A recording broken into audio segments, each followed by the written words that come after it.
Raskolnikov was not used to crowds, and as we said before, he avoided society of every sort, more especially of late. But now all at once he felt a desire to be with other people. Something new seemed to be taking place within him, and with it, he felt a sort of thirst for company. He was so weary after a whole month of concentrated wretchedness and gloomy excitement that he longed to rest, if only for a moment in some other world, whatever it might be. And in spite of the filthiness of the surroundings, he was glad now to stay in the tavern. The master of the establishment was in another room, but he frequently came down some steps into the main room, his jaunty, tarred boots with red turnover tops coming into view each time before the rest of his person. He wore a full coat and a horribly greasy black satin waistcoat, with no cravat, and his whole face seemed smeared with oil like an iron lock. At the counter stood a boy of about 14, and there was another boy somewhat younger who handed whatever was wanted. On the counter lay some sliced cucumber, some pieces of dried black bread and some fish, chopped up small, all smelling very bad. It was insufferably close, and so heavy with the fumes of spirits that 5 minutes in such an atmosphere might well make a man drunk. There are chance meetings with strangers that interest us from the first moment, before a word is spoken. Such was the impression made on Raskolnikov by the person sitting a little distance from him, who looked like a retired clerk. The young man often recalled this impression afterwards, and even ascribed it to presentiment. He looked repeatedly at the clerk, partly no doubt because the latter was staring persistently at him, obviously anxious to enter into conversation. At the other persons in the room, including the tavern keeper, the clerk looked as though he were used to their company, and weary of it, showing a shade of condescending contempt for them as persons of station and culture inferior to his own, with whom it would be useless for him to converse. He was a man over 50, bald and grizzled, of medium height and stoutly built. His face, bloated from continual drinking, was of a yellow, even greenish tinge, with swollen eyelids out of which keen reddish eyes gleamed like little chinks. But there was something very strange in him. There was a light in his eyes as though of intense feeling. Perhaps there were even thought and intelligence, but at the same time there was a gleam of something like madness. He was wearing an old and hopelessly ragged black dress coat, with all its buttons missing except one, and that one he had buttoned, evidently clinging to this last trace of respectability. A crumpled shirt front, covered with spots and stains, protruded from his canvas waistcoat. Like a clerk, he wore no beard nor mustache, but had been so long unshaven that his chin looked like a stiff grayish brush. And there was something respectable and like an official about his manner, too. But he was restless. He ruffled up his hair, and from time to time let his head drop into his hands, dejectedly resting his ragged elbows on the stained and sticky table. At last he looked straight at Raskolnikov and said loudly and resolutely, "May I venture, honored sir, to engage you in polite conversation? Forasmuch as, though your exterior would not command respect, my experience admonishes me that you are a man of education and not accustomed to drinking. I have always respected education when in conjunction with genuine sentiments, and I am besides a titular counselor in rank. Marmeladov, such is my name, titular counselor. I make bold to inquire, have you been in the service?" "No, I am studying," answered the young man, somewhat surprised at the grandiloquent style of the speaker, and also at being so directly addressed. In spite of the momentary desire he had just been feeling for company of any sort, on being actually spoken to, he felt immediately his habitual irritable and uneasy aversion for any stranger who approached or attempted to approach him. "A student, then, or formerly a student?" cried the clerk. "Just what I thought. I'm a man of experience, immense experience, sir," and he tapped his forehead with his fingers in self-approval. "You've been a student or have attended some learned institution, but allow me—" He got up, staggered, took up his jug and glass and sat down beside the young man, facing him a little sideways. He was drunk, but spoke fluently and boldly, only occasionally losing the thread of his sentences and drawling his words. He pounced upon Raskolnikov as greedily as though he too had not spoken to a soul for a month. "Honored sir," he began almost with solemnity, "poverty is not a vice, that's a true saying. Yet I know too that drunkenness is not a virtue, and that that's even truer. But beggary, honored sir, beggary is a vice. In poverty you may still retain your innate nobility of soul, but in beggary, never, no one. For beggary a man is not chased out of human society with a stick, he is swept out with a broom, so as to make it as humiliating as possible. And quite right, too, forasmuch as in beggary I am ready to be the first to humiliate myself. Hence the pot-house. Honored sir, a month ago Mr. Lebeziatnikov gave my wife a beating, and my wife is a very different matter from me. Do you understand? Allow me to ask you another question out of simple curiosity. Have you ever spent a night on a hay barge on the Neva?" "No, I have not happened to," answered Raskolnikov. "What do you mean?" "Well, I've just come from one, and it's the 5th night I've slept so." He filled his glass, emptied it, and paused. Bits of hay were in fact clinging to his clothes and sticking to his hair. It seemed quite probable that he had not undressed or washed for the last 5 days.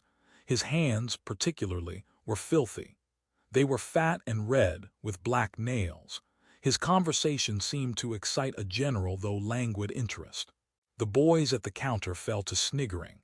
The innkeeper came down from the upper room, apparently on purpose to listen to the funny fellow, and sat down at a little distance, yawning lazily, but with dignity. Evidently Marmeladov was a familiar figure here, and he had most likely acquired his weakness for high-flown speeches from the habit of frequently entering into conversation with strangers of all sorts in the tavern.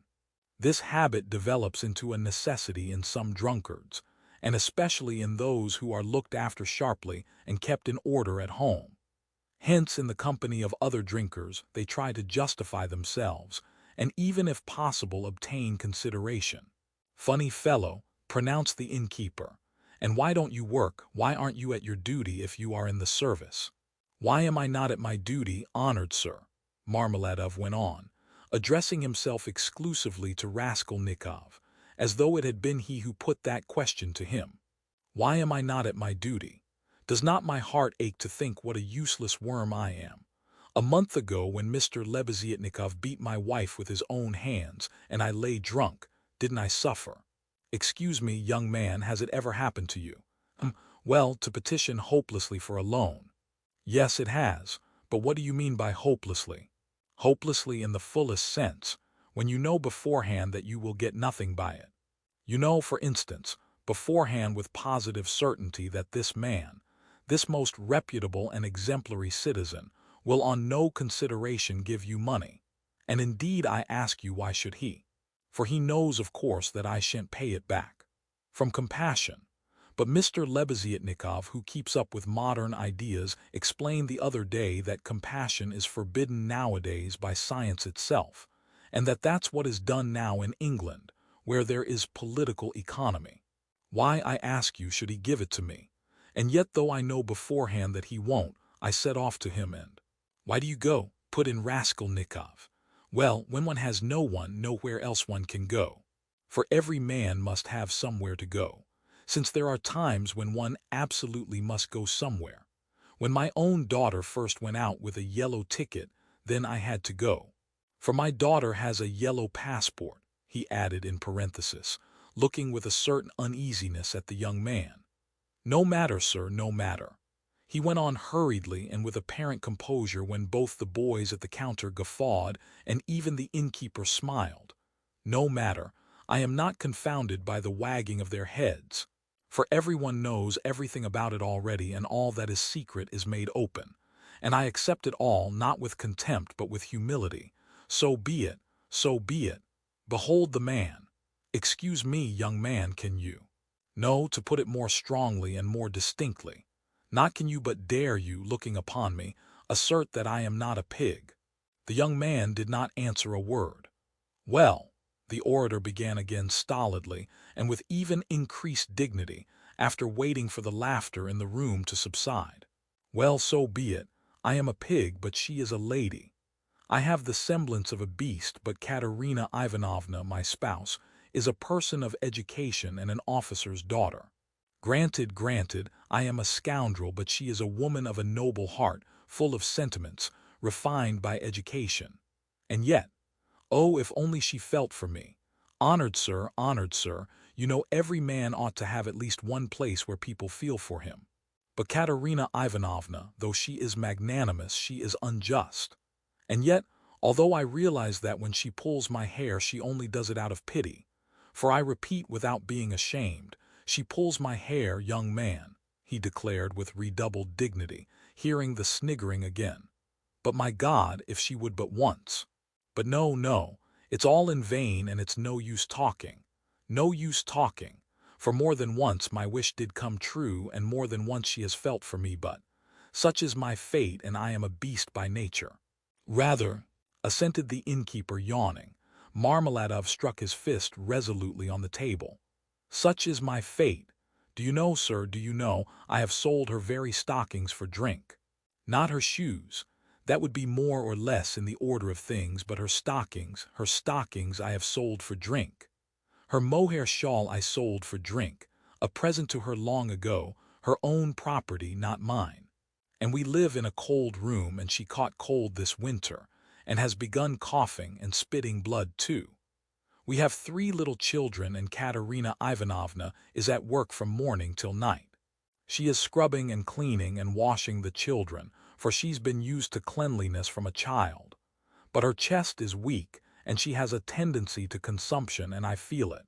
Do you suppose I don't feel it? And the more I drink, the more I feel it. That's why I drink too. I try to find sympathy and feeling in drink. I drink so that I may suffer twice as much. And as though in despair, he laid his head down on the table. Young man, he went on, raising his head again, in your face I seem to read some trouble of mind. When you came in I read it, and that was why I addressed you at once. For in unfolding to you the story of my life, I do not wish to make myself a laughingstock before these idle listeners, who indeed know all about it already, but I am looking for a man of feeling and education. Know then that my wife was educated in a high-class school for the daughters of noblemen, and on leaving she danced the shawl dance before the governor and other personages, for which she was presented with a gold medal and a certificate of merit. The medal, well, the medal of course was sold, long ago, but the certificate of merit is in her trunk still, and not long ago she showed it to our landlady. And although she is most continually on bad terms with the landlady, yet she wanted to tell someone or other of her past honors and of the happy days that are gone. I don't condemn her for it, I don't blame her, for the one thing left her is recollection of the past, and all the rest is dust and ashes. Yes, yes, she is a lady of spirit, proud and determined.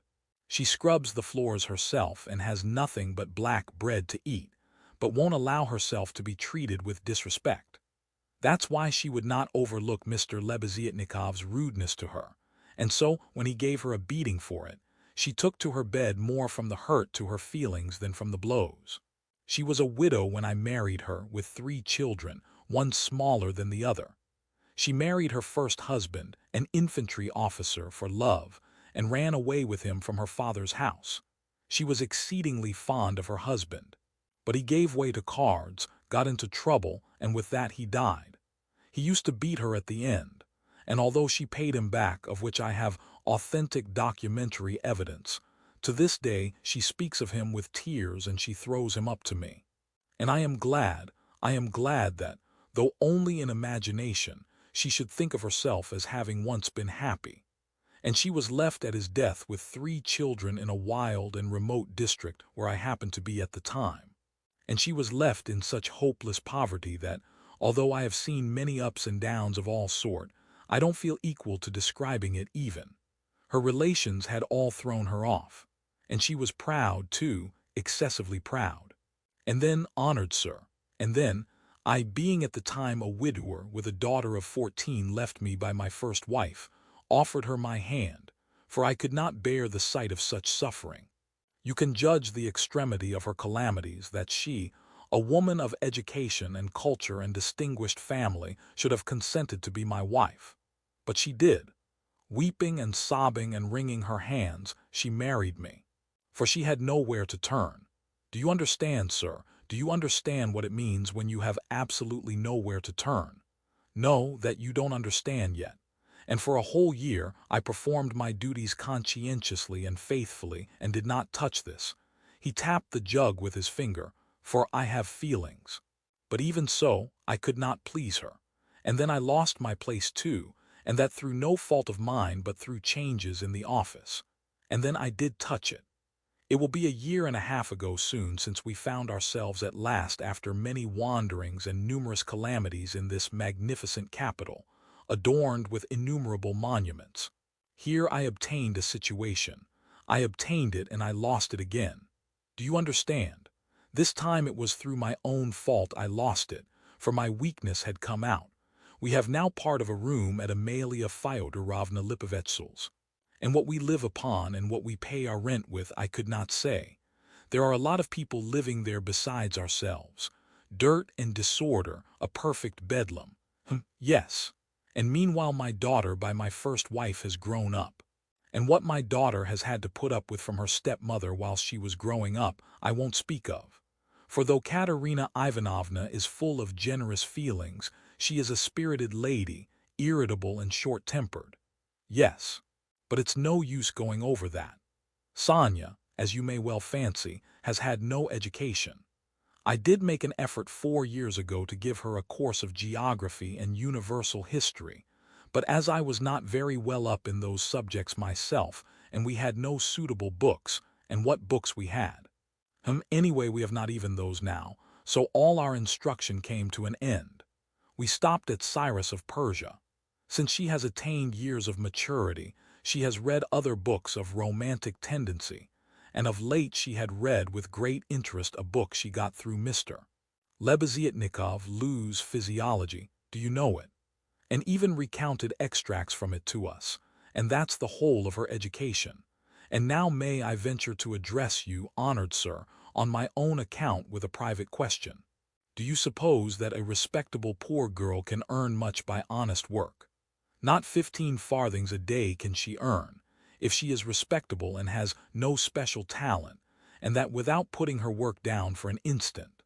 And what's more, Ivan Ivanitch Klopstock, the civil councillor, have you heard of him?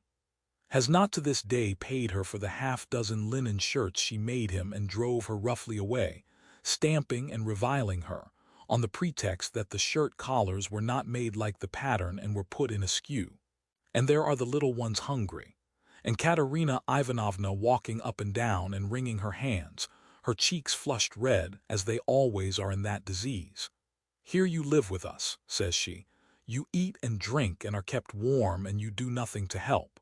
And much she gets to eat and drink when there is not a crust for the little ones for 3 days. I was lying at the time. Well, what of it? I was lying drunk and I heard my Sonia speaking. She is a gentle creature with a soft little voice, fair hair and such a pale, thin little face.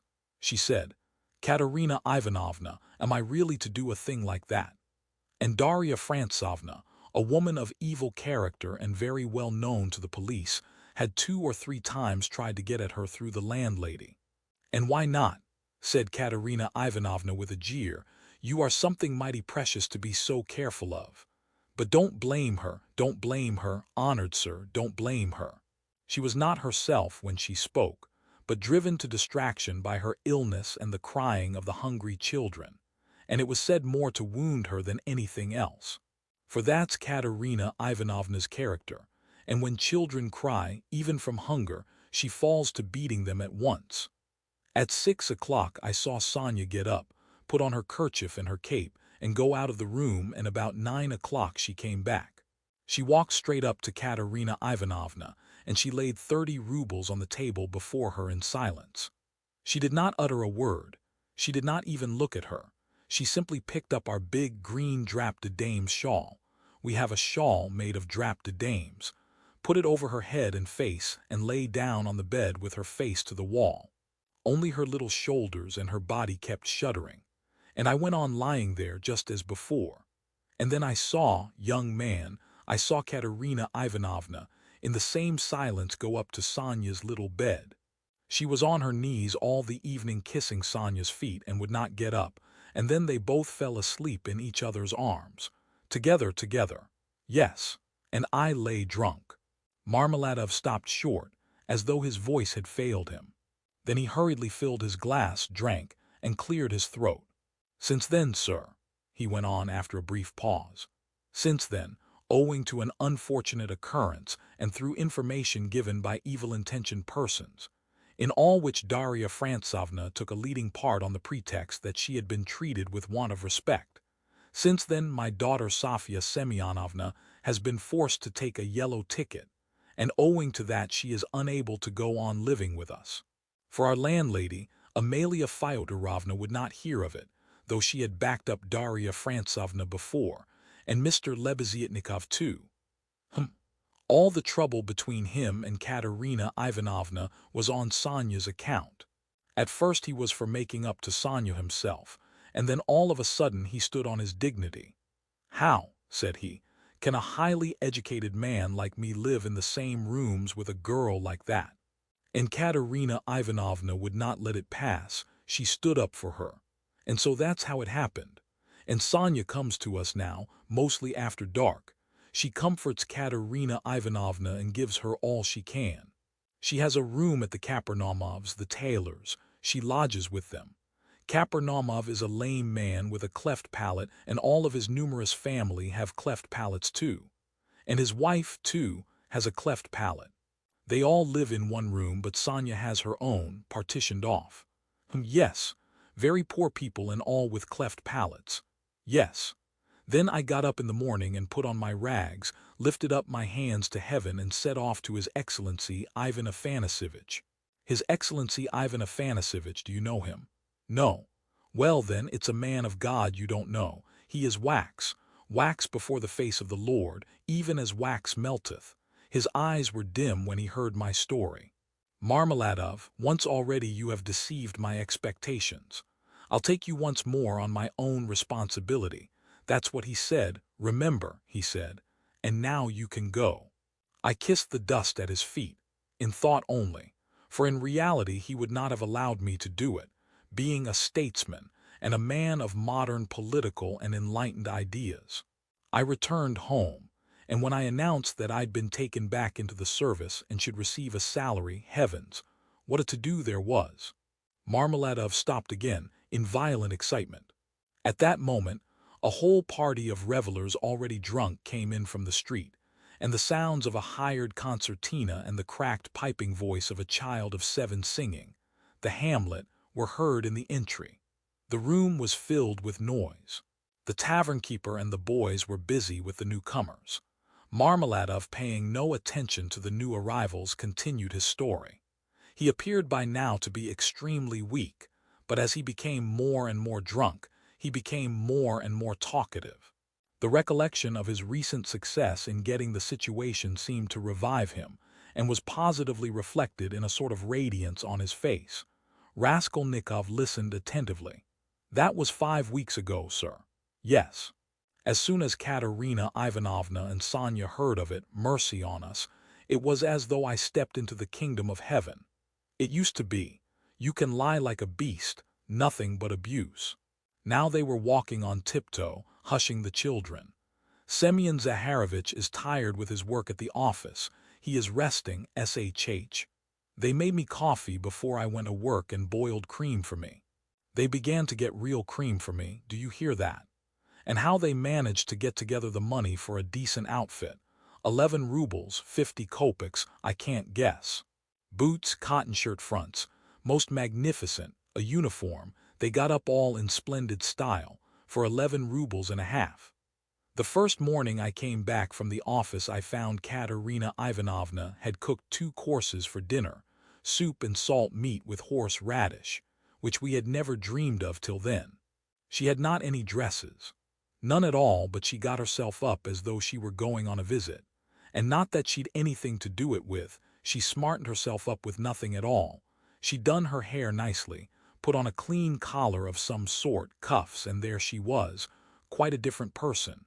She was younger and better looking. Sonya, my little darling, had only helped with money for the time, she said. It won't do for me to come and see you too often. After dark maybe, when no one can see. Do you hear? Do you hear? I lay down for a nap after dinner, and what do you think? Though Katerina Ivanovna had quarreled to the last degree with our landlady Amalia Fyodorovna only a week before, she could not resist then asking her in to coffee. For 2 hours they were sitting, whispering together. Semyon Zaharovitch is in the service again now and receiving a salary, says she. And he went himself to His Excellency, and His Excellency himself came out to him, made all the others wait, and led Semyon Zaharovitch by the hand before everybody into his study. Do you hear? Do you hear? To be sure, says he, Semyon Zaharovitch, remembering your past services, says he, and in spite of your propensity to that foolish weakness, since you promise now and since moreover we've got on badly without you. Do you hear? Do you hear? And so, says he, I rely now on your word as a gentleman. And all that, let me tell you, she has simply made up for herself, and not simply out of wantonness, for the sake of bragging. No, she believes it all herself. She amuses herself with her own fancies. Upon my word she does. And I don't blame her for it, no, I don't blame her. 6 days ago, when I brought her my first earnings in full 23 rubles 40 kopecks altogether, she called me her poppet. Poppet, said she, my little poppet. And when we were by ourselves, you understand, you would not think me a beauty, you would not think much of me as a husband, would you? Well, she pinched my cheek. My little poppet, said she. Marmeladov broke off, tried to smile, but suddenly his chin began to twitch. He controlled himself, however. The tavern, the degraded appearance of the man, the 5 nights in the hay barge, and the pot of spirits, and yet this poignant love for his wife and children bewildered his listener. Raskolnikov listened intently but with a sick sensation. He felt vexed that he had come here. Honored sir, cried Marmeladov, recovering himself. Oh, sir, perhaps all this seems a laughing matter to you, as it does to others, and perhaps I am only worrying you with the stupidity of all the trivial details of my home life, but it is not a laughing matter to me, for I can feel it all. And the whole of that heavenly day of my life, and the whole of that evening I passed in fleeting dreams of how I would arrange it all, and how I would dress all the children, and how I should give her rest, and how I should rescue my own daughter from dishonor and restore her to the bosom of her family. And a great deal more, quite excusable, sir. Well then, sir, Marmeladov suddenly gave a sort of start, raised his head and gazed intently at his listener. Well, on the very next day after all those dreams, that is to say, exactly 5 days ago in the evening, by a cunning trick, like a thief in the night, I stole from Katerina Ivanovna the key of her box, took out what was left of my earnings. How much it was I have forgotten, and now look at me, all of you. It's the 5th day since I left home, and they are looking for me there, and it's the end of my employment, and my uniform is lying in a tavern on the Egyptian bridge. I exchanged it for the garments I have on, and it's the end of everything.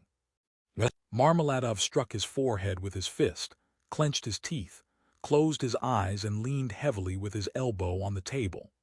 But a minute later his face suddenly changed, and with a certain assumed slyness and affectation of bravado, he glanced at Raskolnikov, laughed, and said, "This morning I went to see Sonya.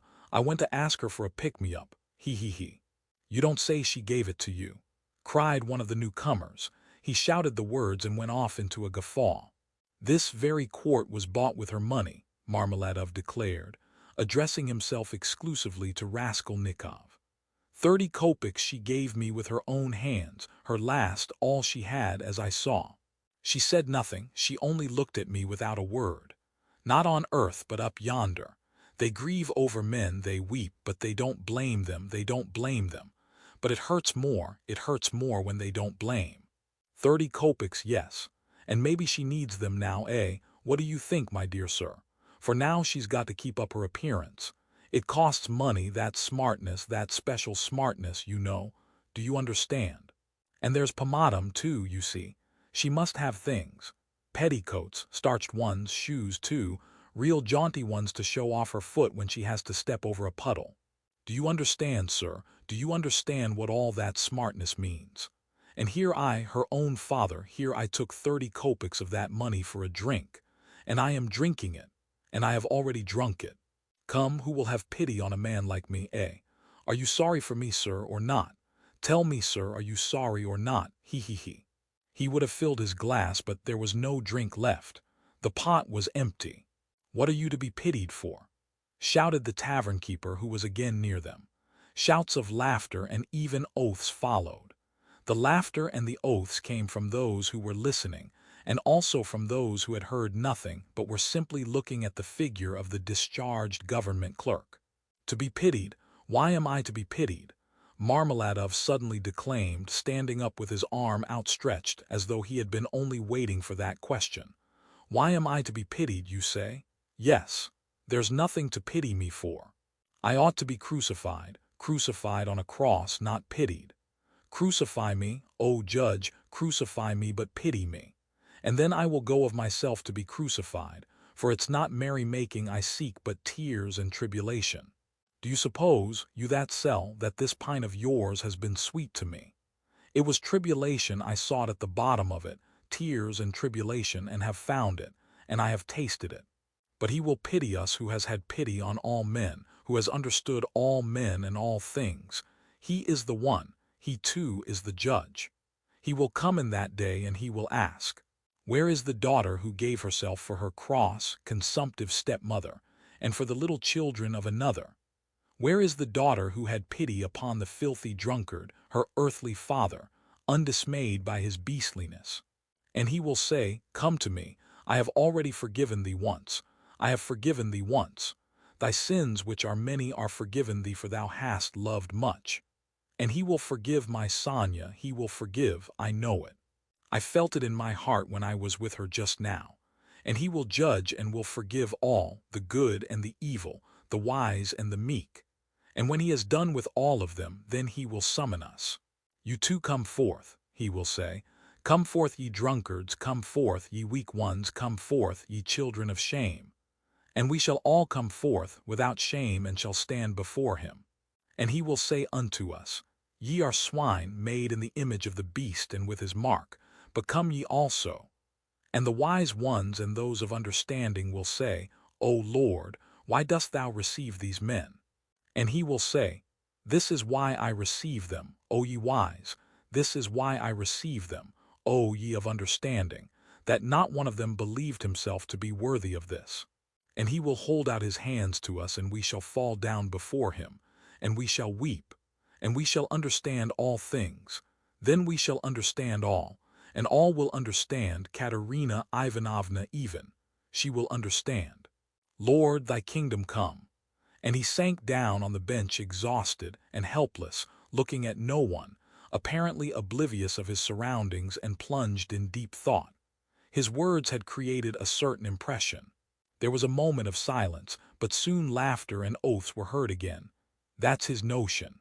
Talked himself silly. A fine clerk he is. And so on and so on. Let us go, sir, said Marmeladov all at once, raising his head and addressing Raskolnikov. Come along with me. Kozel's house, looking into the yard. I'm going to Katerina Ivanovna, time I did. Raskolnikov had for some time been wanting to go, and he had meant to help him. Marmeladov was much unsteadier on his legs than in his speech, and leaned heavily on the young man. They had 200 or 300 paces to go. The drunken man was more and more overcome by dismay and confusion as they drew nearer the house. It's not Katerina Ivanovna I am afraid of now, he muttered in agitation, and that she will begin pulling my hair. What does my hair matter? Bother my hair, that's what I say. Indeed, it will be better if she does begin pulling it. That's not what I am afraid of. It's her eyes I am afraid of. Yes, her eyes. The red on her cheeks, too, frightens me, and her breathing, too. Have you noticed how people in that disease breathe? When they are excited, I am frightened of the children's crying, too. For if Sonia has not taken them food, I don't know what's happened. I don't know, but blows I am not afraid of. No, sir, that such blows are not a pain to me, but even an enjoyment. In fact, I can't get on without it. It's better so. Let her strike me, it relieves her heart. It's better so. There is the house. The house of Kozel, the cabinet maker. A German well-to-do. Lead the way. They went in from the yard and up to the fourth story. The staircase got darker and darker as they went up. It was nearly 11 o'clock, and although in summer in Petersburg there is no real night, yet it was quite dark at the top of the stairs. A grimy little door at the very top of the stairs stood ajar. A very poor-looking room about 10 paces long was lighted up by a candle end. The whole of it was visible from the entrance. It was all in disorder, littered up with rags of all sorts, especially children's garments. Across the furthest corner was stretched a ragged sheet. Behind it probably was the bed. There was nothing in the room except 2 chairs and a sofa covered with American leather, full of holes, before which stood an old deal kitchen table, unpainted and uncovered. At the edge of the table stood a smoldering tallow candle in an iron candlestick. It appeared that the family had a room to themselves, not part of a room, but their room was practically a passage. The door leading to the other rooms, or rather cupboards, into which Amalia Lipovetsel's flat was divided stood half open, and there was shouting, uproar and laughter within. People seemed to be playing cards and drinking tea there. Words of the most unceremonious kind flew out from time to time. Raskolnikov recognized Katerina Ivanovna at once.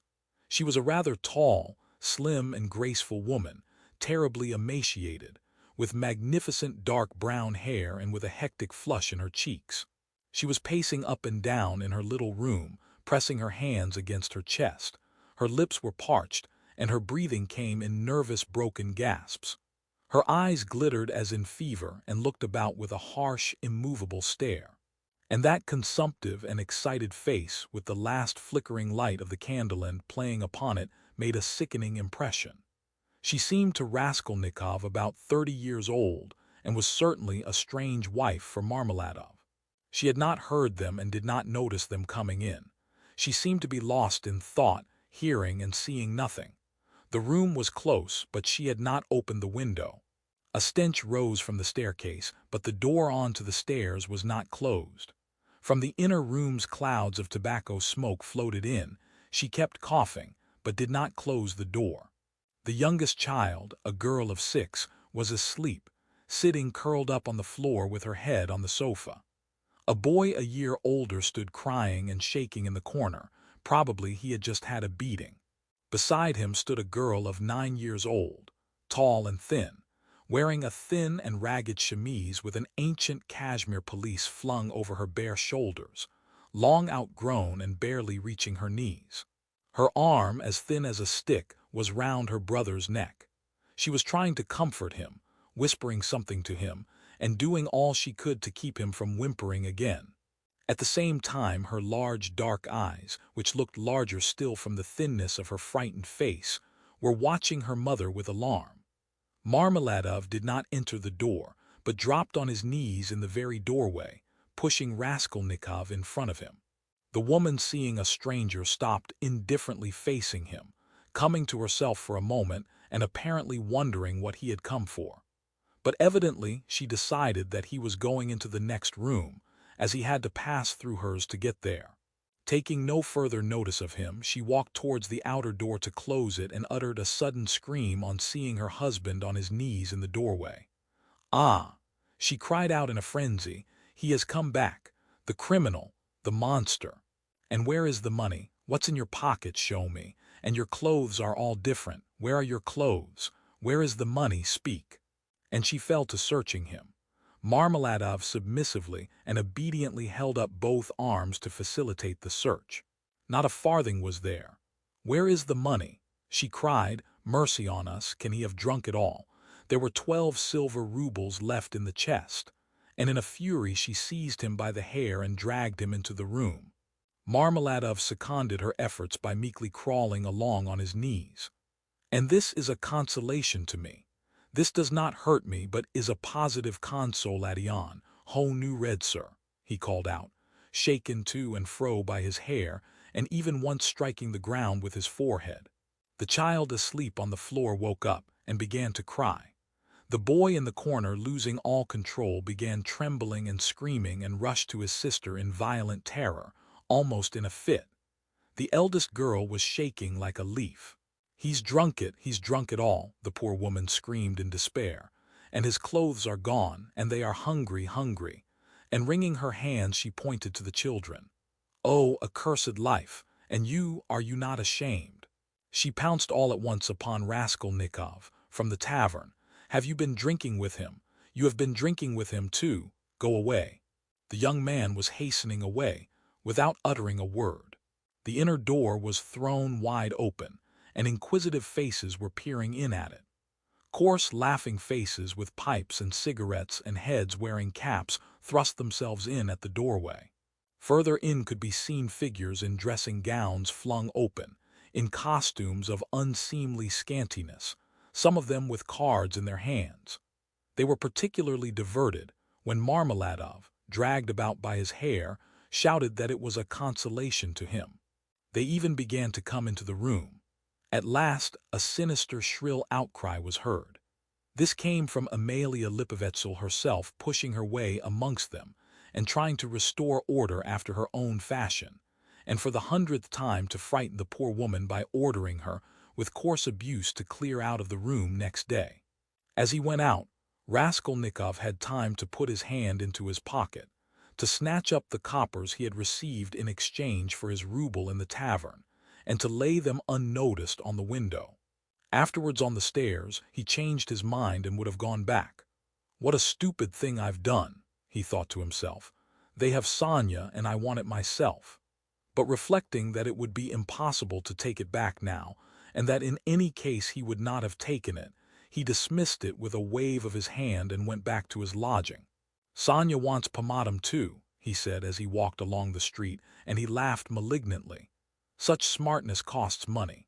And maybe Sonia herself will be bankrupt today, for there is always a risk hunting big game. Digging for gold. Then they would all be without a crust tomorrow except for my money. Hurrah for Sonia! What a mine they've dug there, and they're making the most of it. Yes, they are making the most of it.